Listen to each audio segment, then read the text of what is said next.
Welcome to In the Light with me, Anna Isabel, and I am an analytical hypnotherapist. And today I have with me David Ditchfield, who's written a wonderful book, Shine On. And I don't think I'm going to say any more about this book. I'm just going to let David do the talking. Oh, right. Thank you very much. That is because, I absolutely love your book. And Great, thank you. it's one of those things, because it's based on a real story. And at the same time, I don't want to spoil anything for the readers. It's left a quandary as to where to start. So I think I might let you decide where to start. But perhaps, as I'm thinking about it, the title might be a good place to start. Okay, very good. Well, the title of the book is Shine On. And it's interesting because the title itself came through a clairvoyant message that was given to me because I was having some spiritual healing not long after I'd had my accident, and which I continue to have now. Spiritual healing is really brilliant, and some of the healers that do spiritual healing with me, they are clairvoyant, but they'd only give like short messages, and normally they would be things like, I'm seeing like a blue light when I was healing you there, or I was feeling an energy of this, that, and the other, which I would totally connect with. And quite a few of them started talking about the fact that music was coming in through while they were healing me. And so that was quite interesting. And so Shine On came through via that, really, the title itself. Because they told me that my guides, or their guides, were telling them that I would be writing a piece of music about my experience, about my near-death experience. And so, so that the words Shine On just came through, and that just seemed appropriate. I particularly liked it because it's so full of meaning. There's just so many layers. And working as a therapist, my desire is to help people to shine. You had such an extraordinary near-death experience, and in that title is almost like the remit, to go on and shine. Yeah, exactly. And I really, really love that. That's why I decided to use it as the title of the book, because initially I thought it was just going to be the title of the piece of music I was writing, Shine On. And then I thought, no, as I started writing the book and the story was, well, it's all about my story, that I just thought, no, but it's all about sort of, turning my whole life around and making it into something a lot more positive. And that the light that I'd seen on the other side, that was giving me all this energy to come back and do all that I was doing, all that I was creating, was telling me to keep shining on, just keep shining on that light that I'd absorbed and witnessed in this wonderful experience that I'd had. Yeah. One of the things that I like about your book is not only the fact that it's a very narrative style in which you've told your story, which makes it very easy to read, but I like that you describe the events prior to your near-death experience. And I just got the sense reading it that there was something very fated about everything. I had the sense that you were given little signposts along the way, like you talk about going to see going to a spiritualist church and a medium. That's I right. thought Yeah. quite an extraordinary experience. Would you like to just tell us a little bit about how things were with you prior to your accident and the little signposts that you were given along the way? Sure. Well, my life was going downhill. To be honest with you, it was going into the my darkest point throughout of my whole life. I'd moved to London in hope of improving my life, because basically I'd left school without any qualifications, and that was down to the fact that I'm dyslexic, and I didn't know that at the time, but I was. So I was kind of written off as a young boy, and I was pretty much told that I wouldn't amount to anything. That kind of, that kind of thing that I know that happens to an awful lot of kids, and it makes me realize that it's awful that your life can almost be basically cut out by these adults who are supposed to be taking care of you, and they're basically sort of determining your destiny, as it were. So my destiny was, I thought I was determined to break that mold. So that's why I moved to London. But of course, it was very tough for me to survive there, both financially, but not only that, I was mixing with people who were successful, people who are working in the music industry primarily. And I just wanted to be part of all that. I just thought, wow, why can't I just be part of it? Open that door and let me in and let me improve my life. But it wasn't going to be.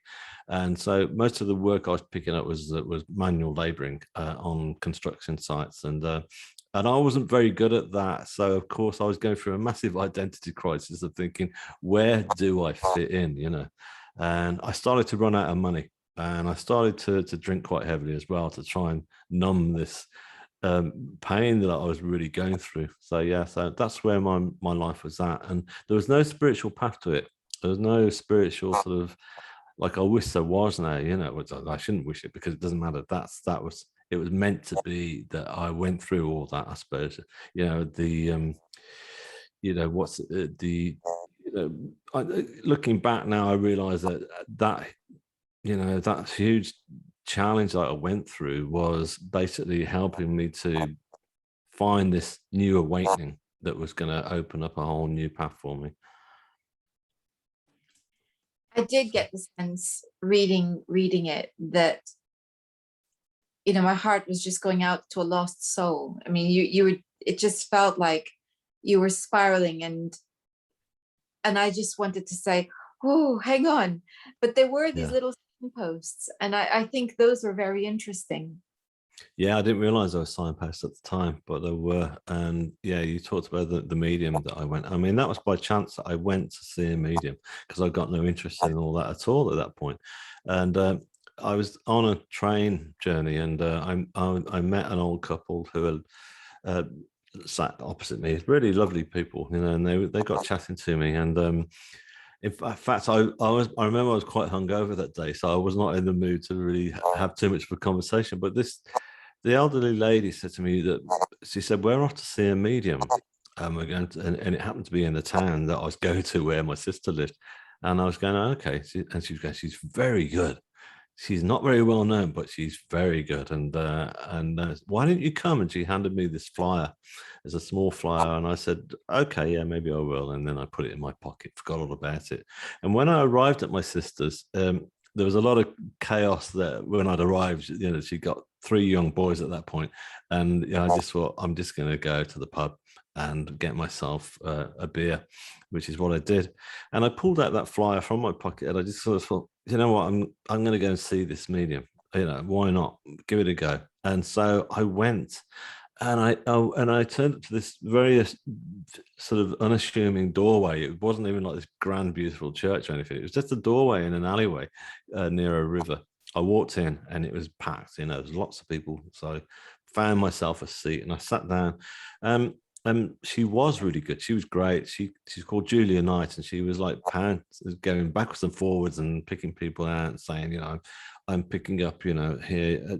Have you lost your son recently? And all those things. And they were going, yes. And messages of comfort, basically. And I was not looking for anything like that at all. But suddenly she turned around and stopped and said, man, and there's a man over there in the blue jumper, the blue sweater. I'm being told that your life is about to change. And I was going, oh, right, really? She said, yeah. And they're telling me it's going to be very big, and be ready for it, be prepared. I was going, brilliant. So I thought, is this the break I've been looking for? You know, is this am I going to win the lottery? Am I going to find, you know, the relationship that I've been chasing? And of course that wasn't at all what it was, but it was a signpost, as you say. That's a good word for it, because that's what it was. It's basically telling me that I was about to go for a huge accident, and I was about to have a life-changing event, a near-death experience, which would you know, completely change my life. So that's what she was warning me that was coming. Tell us a little bit about the near-death experience that you had. Sure.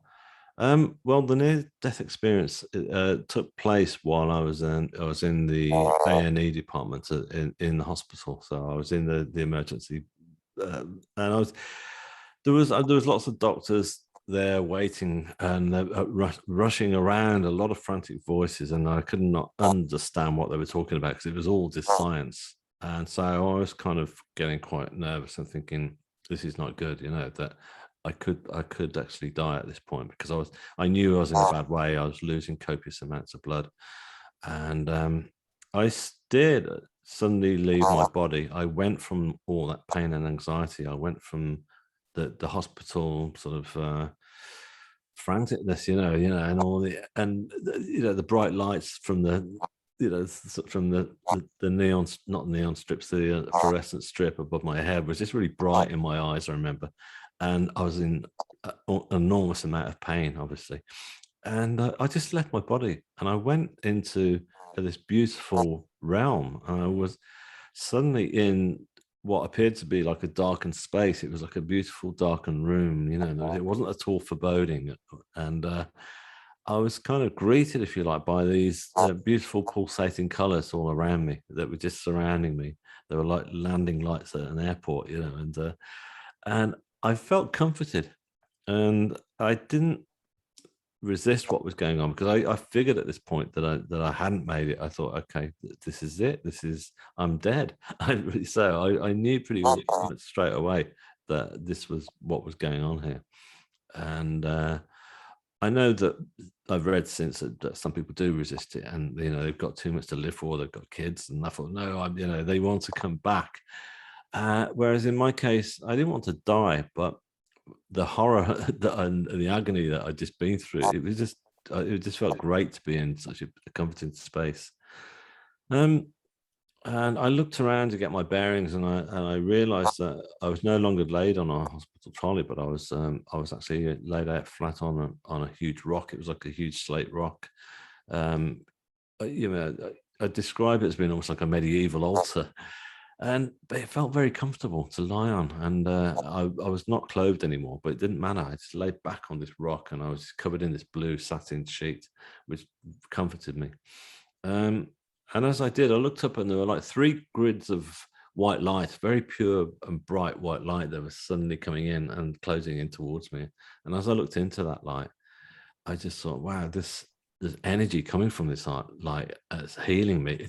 I felt like it was just sending some form of healing to the trauma I'd just been through. So I couldn't take my gaze out of that light. And this went on for a while. Then I suddenly felt the presence of somebody close to me. I thought, there's somebody here.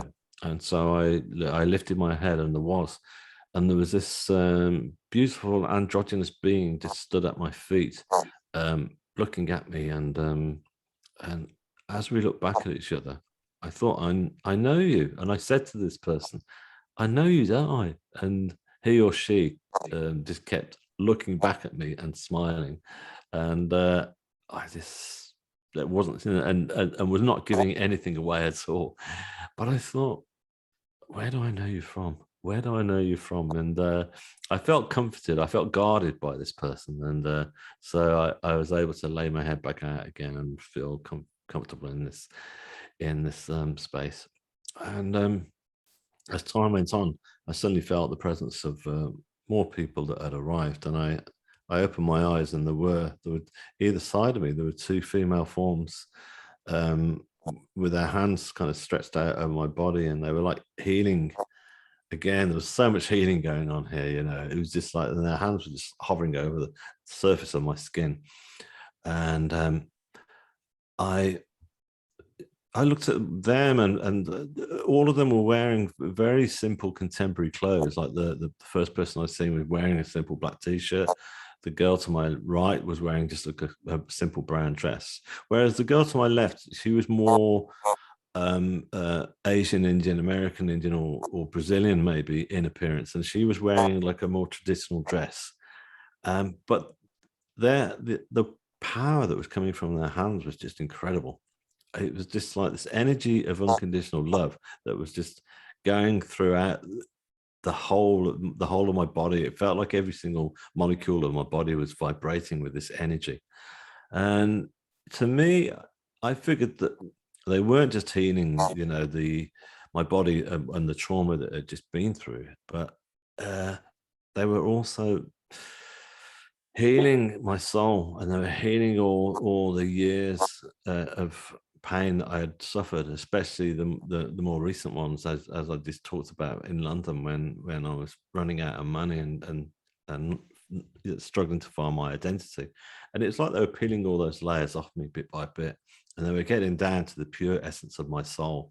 And that pure essence of my soul just felt beautiful, and it felt, for the first time in my life, I felt at peace with myself, and I felt happy with myself.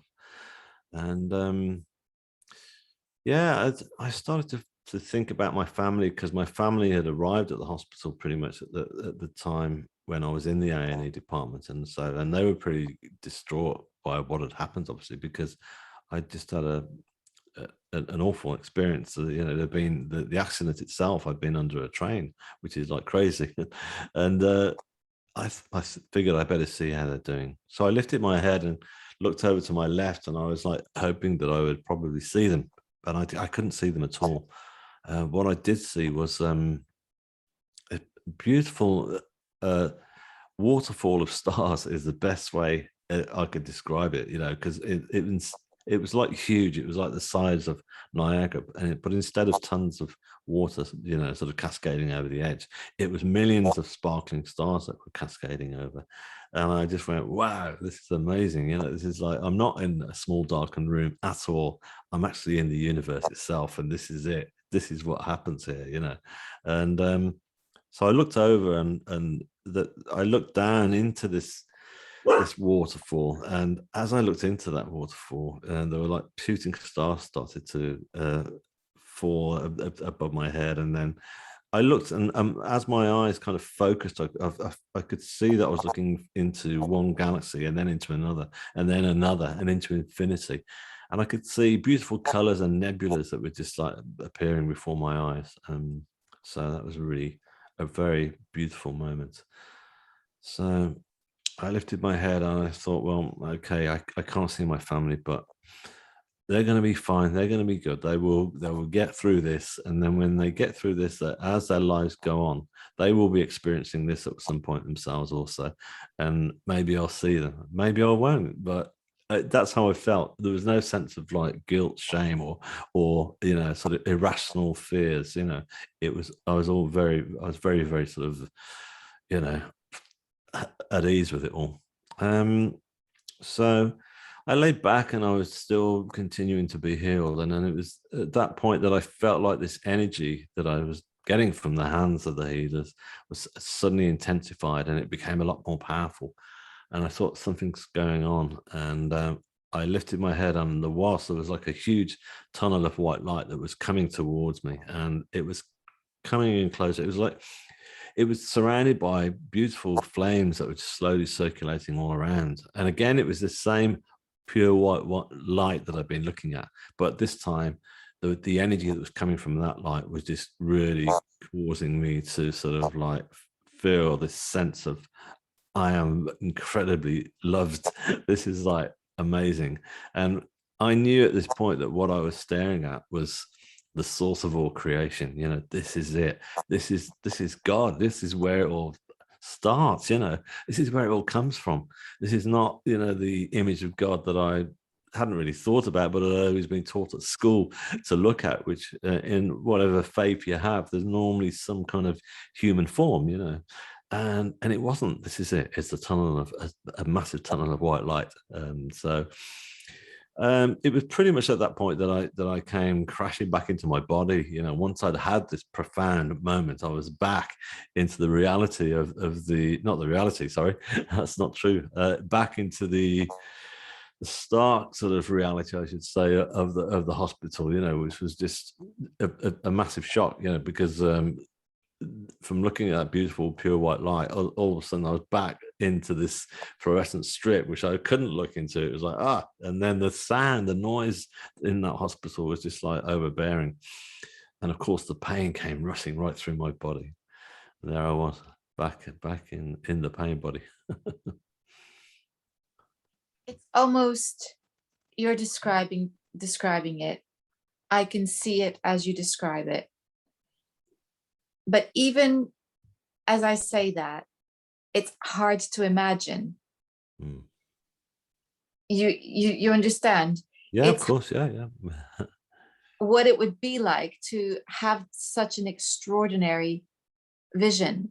So technically, what was happening to you on a physical level? Did they think they had lost you? Do you know what was happening to you physically? Were you actually technically dead? No, I wasn't clinically dead. You know, some people who have NDEs are, you know, clinically dead, or they're into an induced coma. With me, that wasn't the case. They were just, they just told me afterwards, you know, that it was getting very close to, they were concerned because of the amount of blood loss, because my left arm had been cut from the elbow down, and so the main source of blood loss was there, coming from my arm, and so the main concern was, yeah, the amount of blood that I was losing. So that it was, they were literally fighting to keep me alive. And this is, again, you know, I need to sort of clarify this, that a lot of people who have near-death experiences, they don't necessarily physically die. You know, it is what it says, you know, on the can, that it's a near-death experience, that you're really at that point where you are on the cusp between this realm and the next realm. And so yeah, so but it's not just that, it's also that from my own perspective, it was something that needed to happen. You know, I needed to sort of go, you know, the dark night of the soul, as they say. I needed to go through that to come out and discover that, you know, behind all this darkness there was grace that was about to unfold in my life. And after this experience, I mean, I would say pretty much straight away when I came back, a lot of people say to me, "Oh, you must have been really disappointed when you were back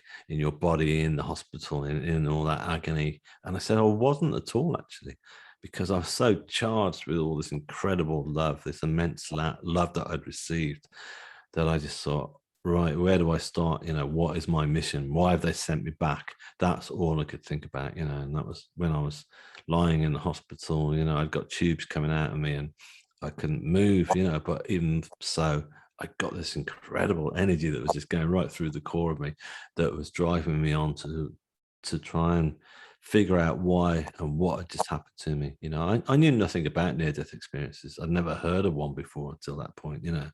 And it was only when I got out of hospital that I went on the internet and started to look into what had happened to me, see if I could find out if other people had had the same thing. And of course, I realized then that a lot of people have had near-death experiences. Yeah. Just listening to you and what you saw, I can't help think about, you were talking about, you know, the darkness and the dark night of the soul, and you were just given this extraordinary glimpse of light. Yes. You know, this predominant theme throughout there was this pure light. Exactly. Yeah. That's it. As Einstein said, you know, light is the source of all creation. I mean, some of the things that he says, I never really thought about Einstein before, but I see so many quotes that obviously I don't have to say it. He was an incredible genius. He was just amazing. But yeah, so there you go. It's all about the light, It's all because that light is a source of all creation, and that experience of feeling part of the universe was also equally as important, because now I feel that sense of we are all part of that universe, and the universe is constantly moving forward. I felt like that energy was just like, really expanding and growing, while I was there. Although I will say, there was no sense of time there in that experience. There's no time, doesn't matter anymore. It doesn't exist, which was quite something that I brought back with me, because before that I was always concerned about my past. I was always concerned about all the mistakes I'd made and all the opportunities I'd missed, and then concerned about the future, thinking where's it all going to go? I'm broke. What am I going to do next? I'm about to lose my apartment and everything. So I was worried about the future. I was never in the present moment. Whereas in the near-death experience, you are in the present moment, and that's all that matters. And once you are in that space, it helps you just to sort of go, hey, this is good. The present moment is all right. And yeah. I thought it was fascinating the way in which, so a lot of people, when they have such similar experiences, they see loved ones. It's a very personal kind of family orientation, or they Yeah. see religious people who are very important to them, like Jesus. Mm-hmm. You didn't. You had something else, which I thought was so beautiful also. You had a glimpse of galaxies Mm. and and the universe itself. Yeah. I just thought that's absolutely wonderful. Yeah. Yeah. Well, it was. I mean, I guess because, and there must have been a reason for me to have seen that, to glimpse that far into the universe, because I became fascinated, and still am, with programs about astronauts going into space and seeing how they uh, react to it. And it's quite fascinating, because especially some of the earlier missions when they were going to the moon, the Apollo guys, and they're scientists. They're the top scientists. They've got to be scientists, and they can't think any other way. So they're not going to be really far at all spiritual. But some of them are coming back with all this really profound stuff, and some of them have actually become more spiritual and religious from their experience of just being out in space and being out in the universe and outside the Earth's atmosphere. And so that was great, just to see that. It's like it's a lovely form of affirmation to hear their words and stuff. And one of them turned around and said something which I totally agree with as well, and that is that when you come back to Earth, when you come back through the Earth's atmosphere, that you look around and you realize that the Earth is heavenly itself. It's a beautiful place.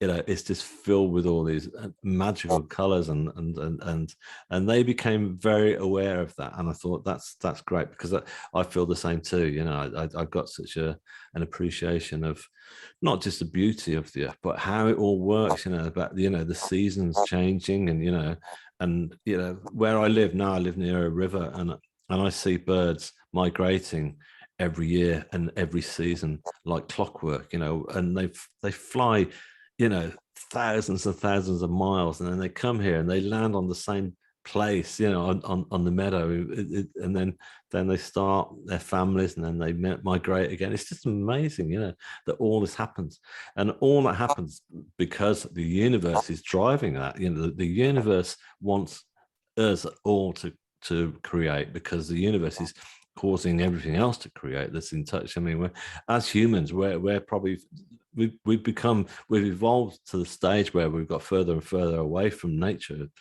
So we've kind of lost that sense of our natural clocks that are guided by the universe, whereas every other animal species and everything that grows, from trees to developing leaves and stuff like that, they're all guided by the universe and the energy that's coming from that space. So yeah, so me seeing the universe and seeing what I saw was part of my lesson. Yeah. I was just wondering too, because clearly you were talking about the desire to be a musician, to be in music, etc. Mm. And it struck me that you had a creative impulse, but perhaps you didn't know how to express it, or something wasn't quite aligning. Yeah. And I just wonder whether that might be one of the reasons why you were given that vision of creation and the importance of creation, Mm. and whether that has helped you in your creativity. Yeah, well, I mean, basically, I mean, I've now spoken to other people who've had NDEs, and each one come back with a different sort of with new gifts, newfound gifts, if you like, and but the main core of it is that everyone's got this burning desire to tell their story and to give, talk about the love, the unconditional love that they received, and that we've all got it, and we're all cared for, we're all loved, so everybody does it in different ways, various ways, and they all do it really well. And for me, I guess, as I said to you right when I first came back, what's my mission? What do they want me to do? I felt a burning desire to help people. I thought I want to help people, but how am I meant to help them? Am I going to be a carer or what have you?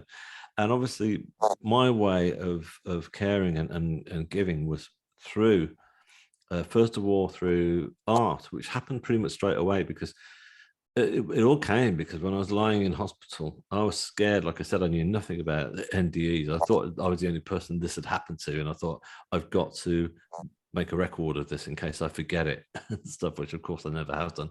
And I thought, I'm going to paint it. I'm going to do a huge painting. And I'd never done anything like that before, but it didn't matter. I thought, I'm going to do a huge canvas, like all the paintings you see, in Rome, in the Sistine Chapel, that the Renaissance artists have done, all those very classic biblical scenes. I want it to be dramatic like that.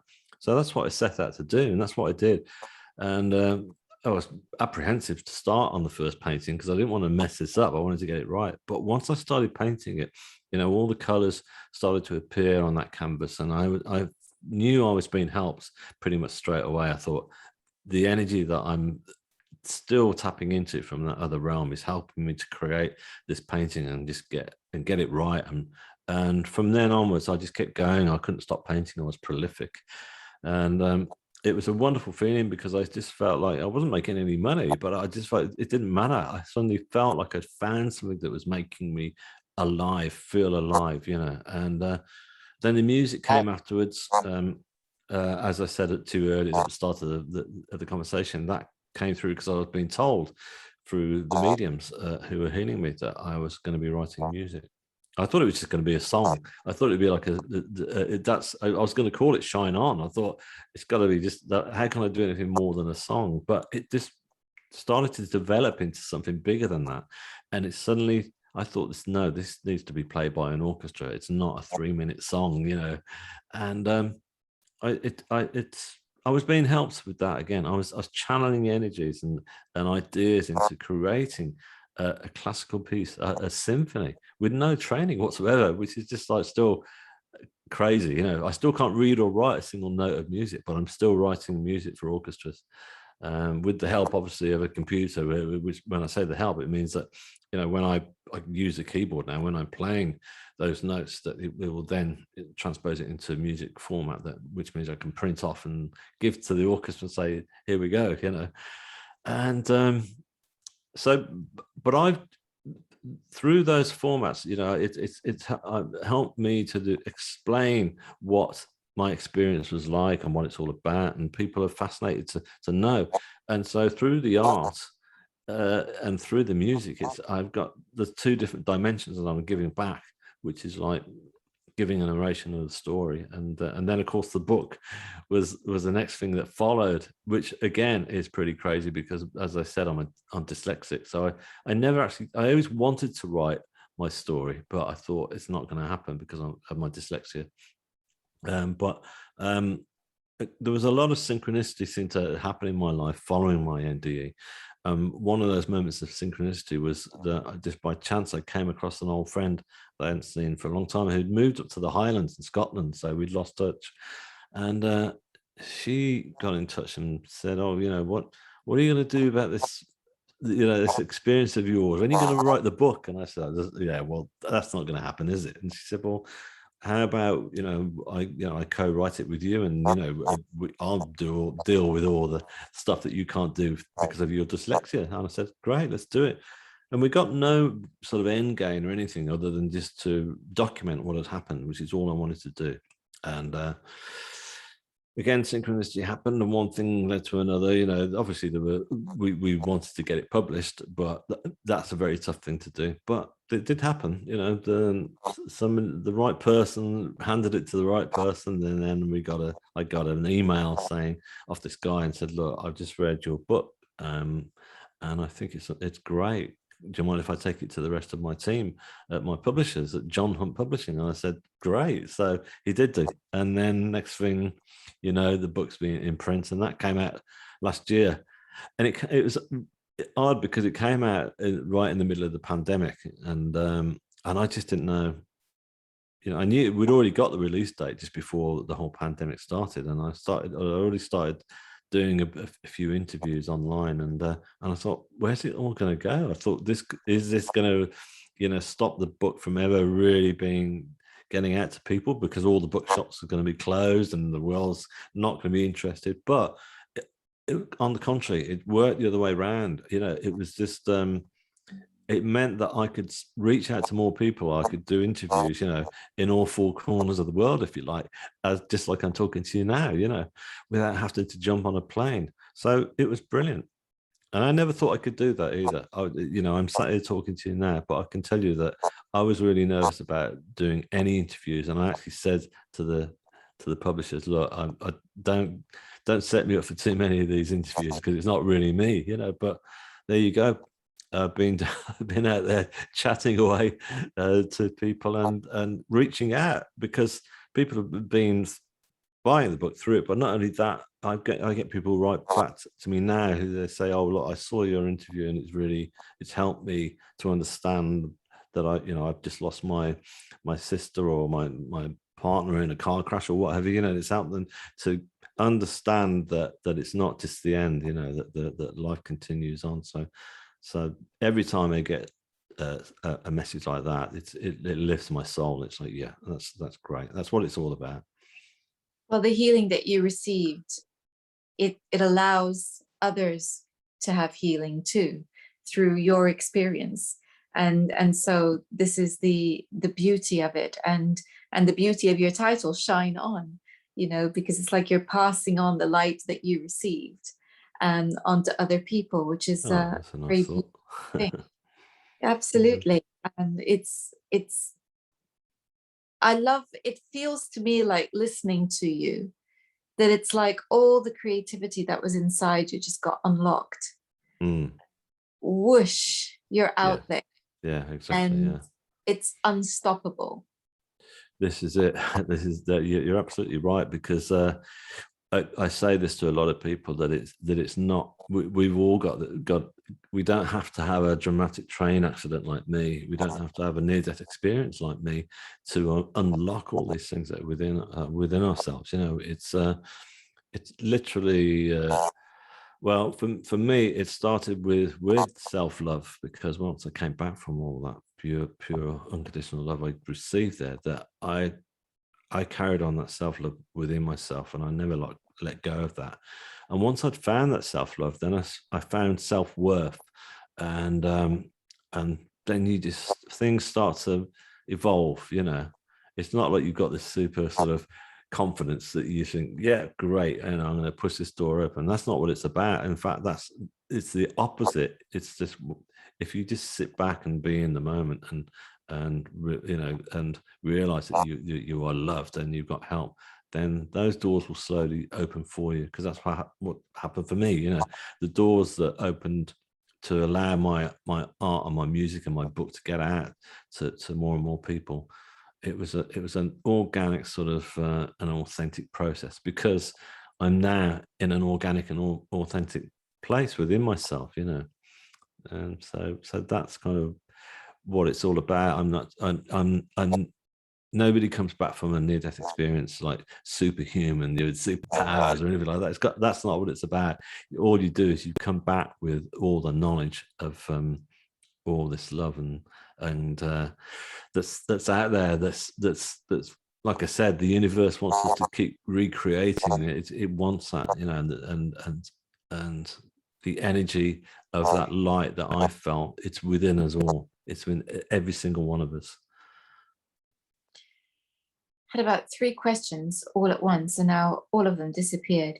But I think one of them was about whether you feel that you have any psychic abilities which have developed as a result of your experience. Oh, there may be one or two, but I think an awful lot of that is to do with the fact that I've stopped, that I've slowed down. That I'm much more in touch with nature. I'm much more in touch with our planet, and so when you are, again, when I talk about the animal kingdom, they've got incredible psychic abilities. It's like, for example, my father passed away a few weeks ago, in fact, and I'm just seeing how I don't have any pets myself because my apartment, we're not allowed to have them. Well, I'm too high up. I'm 3 floors up, so I couldn't have a cat, and it wouldn't be fair on a cat or a dog. But my sister has got a dog and cats, and do you know what? Each time I go over there, especially right after my father had passed, they know, they were picking up. They knew that, I couldn't tell them I just lost my dad. They didn't, but they just knew it, and they just come up and they give you this love, and they're all around, and so they've got instinctive powers, and so I guess what I'm trying to say is, that I feel that I have got some instincts, but they're all like animal instincts now, and it's like when the pandemic, going back to that, when that first happened, I felt the energy shift. I felt like I knew what was about to happen. I felt like the whole world had just kind of like, slowly revolving. It felt like it just stopped and then went off kilter for a moment. And I thought, oh, this is pretty huge. What has just happened, And but I didn't feel scared or worried about it. I just decided this is happening for a reason, and this is what happens to the earth. Throughout evolution. We've had the ice age, we've had lots of various, we've had Spanish flu and all different things, and every now and again, this is what happens. The earth is a living, beating heart, and sometimes it suffers. So yeah, I was very aware of what was going on there and felt very calm about it. So, but I'm not clairvoyant. But I do sense when, like I felt the sense of my father's presence around me since he passed, and so, which is very beautiful. It's, obviously I'm sad, I'm grieving. It's important to grieve. I'm grieving over the loss of my father, but I also feel that his energy is around me a lot at the moment and helping me. And so there's little signs and signals that I'm very aware of, that I get every now and again, and I think, oh, hello, Dad. So yeah, It's true. It means so much when you can feel the energy of someone you've just lost. I lost my father last year, and sorry. that was tough. Yeah, it is hard, yeah. no question. But having the understanding that you have, and having the understanding that I have, and the sensitivity to be able to feel the energy, is the difference. It's what gets you by, isn't it? Yeah, exactly. It is, and it's also, it helps you to view death as not a negative thing, and not a frightening thing. That this, it's, obviously, when my dad, in the last few days of his passing, we knew he was going, and both my brother and myself and my sister spent so much time with him, and I was really grateful for that time. I was grateful that he just didn't suddenly go, that it was a very beautiful, peaceful energy, and it was really important for all three of us. And it's important for me to help him with his passing, you know, that he'd been through quite a lot of trauma just before, and I just wanted to make sure that for me, that his soul was calm, and that it was that his passing would be a beautiful one, and I hope that I managed to achieve that, you know. So I'd learned quite a lot to help me deal with that, and hopefully help him on with his journey. It's no doubt you did help. It's just so well documented now, and particularly with the work of soul midwives, Yes, whose job it is to help. yeah, That it makes a difference. But you know, you were talking about that energy, and it brought to mind the death of my first cat. Now we were, like many people who have the privilege of living with an animal, we were towards the end left with the horrendous decision as to when was the right time in order to stop her suffering. Sure. And we had this moment where it looked like she was going to pass, and it was out of hours, and we were panicking as to what to do, to put her in the car at such a time, and yet, you know, we didn't want her to suffer. So we were very much panicking, and my partner just put his hands on her, and I watched her whole body just relax. Whatever then just went. Now, she didn't pass then, but we knew she was pretty much ready to go. And yet we had a period of about 4 days where it seemed like the world stopped. And I can only describe it as this rosy glow enveloped us. Yeah. And we put our bed's mattress on the lounge floor, and we slept there every night, and we had time with her. And then she away peacefully on the fourth night. And it was just, she was weak, but she wasn't suffering. She was eating. Well, she was barely eating at this point, but her body was functioning enough. Sure. And she, on the day we knew that we were going to make the decision, that night she passed. And so you're right, there is something about that sometimes there's a real quality to it, that time, which is very precious, isn't there? Yeah, exactly. Yeah. It's something that, you know, that we're only starting to realize in Western civilization anyway. You know, we just don't talk about death. It's just not talked about, and the whole idea when it comes is it's better now. But it was, you know, when I was younger, you know, the funerals I did go to, I just felt this is so antiquated. It's like a very Victorian way of sort of dealing with death. You know, the whole setup, and I'm realizing now that that's changing. Like, as you say, soul midwives, you know, I didn't even know they existed until a couple of years ago. I got asked to go out and speak at a retreat in the south of France, and I said, yeah, great. And I got out there, and what I didn't realize that there was a group of ladies who were all signed up for this retreat, and they were all soul midwives. You know, they were doulas, and so we'd get chatting about what their work was about while I was there, because I was there for the end of the week and stuff. And I did my talk on the Friday, and they were just, I felt honored, because once I had discovered what their work was about, I just thought that this is amazing, this is brilliant, you know. And I felt honored that they wanted to hear my story, and they told me afterwards that it helped me with their work, you know, it helped them with what they were doing. But they helped me back in it as well, because I witnessed all the kind of work they did. There was, on the final night, that we did like a sort of like a mock-up of a funeral, and it was just beautiful. I mean, so one of the people who was there on the retreat would be acting as the one who was dying, and it was just beautiful watching the way they would bathe the body and with oils, and there'd be flowers all around, candles lit, and then this would go on throughout the whole night. And then when the sun started to rise, and everyone would sing together, and it was just like, I felt this is like I'm in a different culture. I felt like I was in some, Native American sort of culture, and it was just beautiful.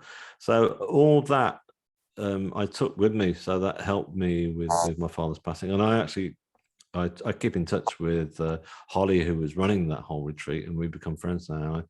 I said, I wish you were closer while my father was passing, it you could take care of things. But she said, you've done a great job what you're doing. So I said, well, I learned from you, so it's all changing, and which is good, because that's another thing I like to try to talk about. And because there's a lot of people fear death, a lot of people have got in touch with me and say I'm afraid of death, to the point that it's taking over my life, and so that's another great thing to be able to try and give people some sense of, the death is not to be feared, because it's most certainly not the end. It's as you talked about your story there so beautifully with the cat, basically, the soul of that cat is just as powerful as it was when it was a kitten. And when it moves on, yes, the body has had its day and it's finished and it's decaying, but the soul just continues onto the next level, onto that next beautiful realm, which is so. When my dad passed, I just thought, well, I know where he is now. He's going to just love it. He's just going to love all that beautiful energy that I saw and felt, and whatever his experience is, it's going to be wonderful. Yeah. It's interesting, isn't it? Because you actually have experienced it. I have only read about it, as those of us who are interested in this, that is our experiences reading about it, or having a psychic connection with spirit guides, etc., or mediums. But it all kind of, we all have a consistent experience, which is the message of love, that unconditional love. So whether I read about other people's experiences, or indeed when I'm doing regression work for Life Between Life, the experiences that people talk about are very much in line with what you described. And indeed, working with spirit guides, etc., we feel that unconditional love. It's a very precious thing to have the fear of death removed. It is. And what would you say to people who worry that if you take away the fear of death, people are just going to start committing suicide? I would say that well, first of all, it's not that easy just to death is not an easy process.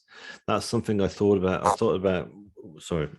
That when my father was dying, he was struggling. He was, which I hated to see. It was just awful to watch him suffer, and I didn't want to lose him, but I didn't want him to continue on like that. And I was hoping that it would come to a stage where it would finish for him soon. Because we knew he was dying. And it was interesting. I saw a clip on the internet. I forget what it was. Somebody somebody posted it up on either Instagram or something like that, and it was showing an elephant giving birth to a young calf. And when I saw that young calf fall to the ground after it had been given, because the elephants stand up when they give birth, just the trauma that young calf was going through, that was coming into the world. I thought, it's the same with all of us, but when humans, babies are born, it's a traumatic thing for both the mother and for the infant who's just been born. It's really traumatic. And that made me think to myself that both death and birth are both traumatic moments. They're really big, and you can't just turn around to yourself and say, okay, well, I'm going to finish my life now. It's going to be that easy, because it's not going to be that easy. It's going to be a huge, painful experience just to start with.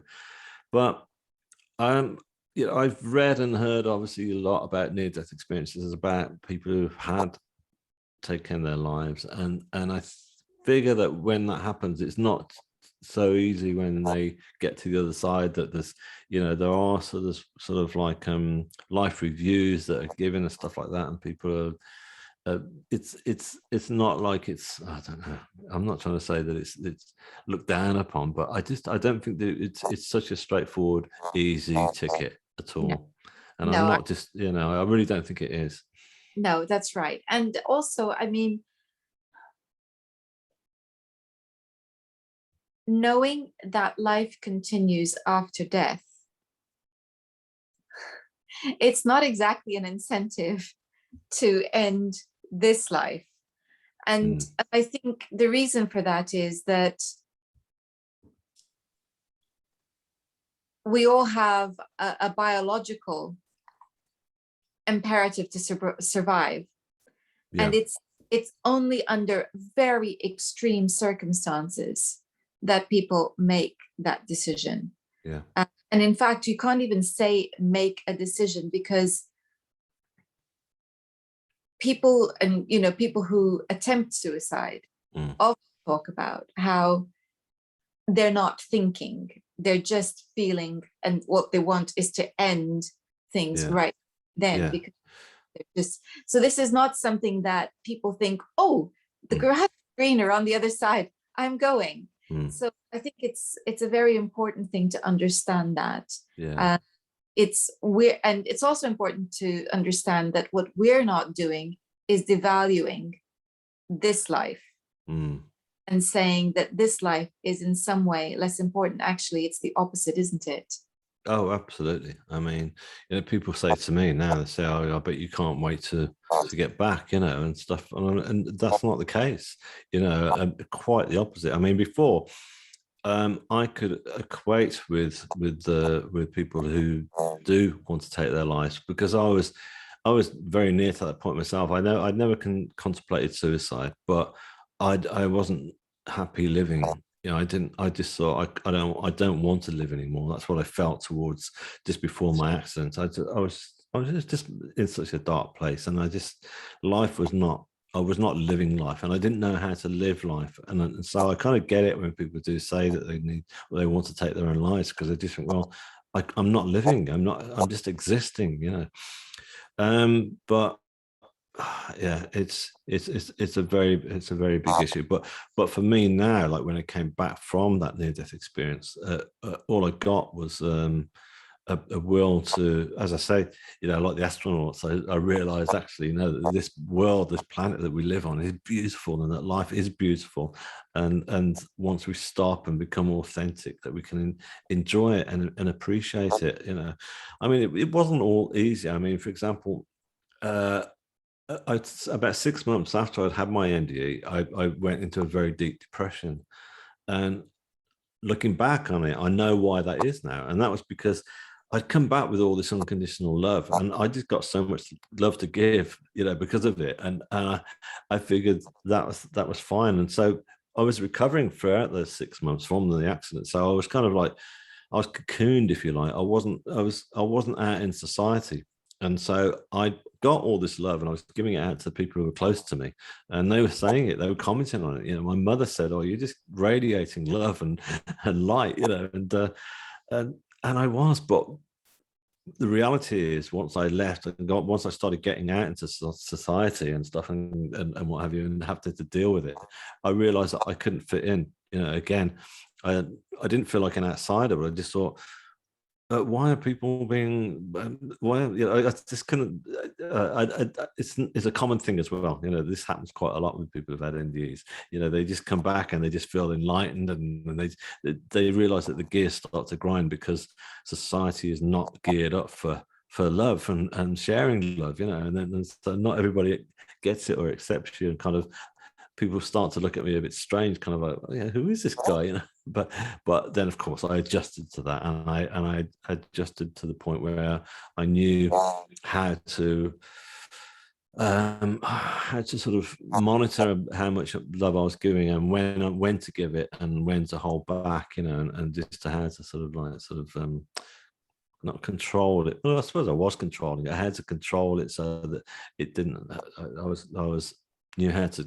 I was like I was given a coat of armor that I had to wear, and I made sure that I protected myself.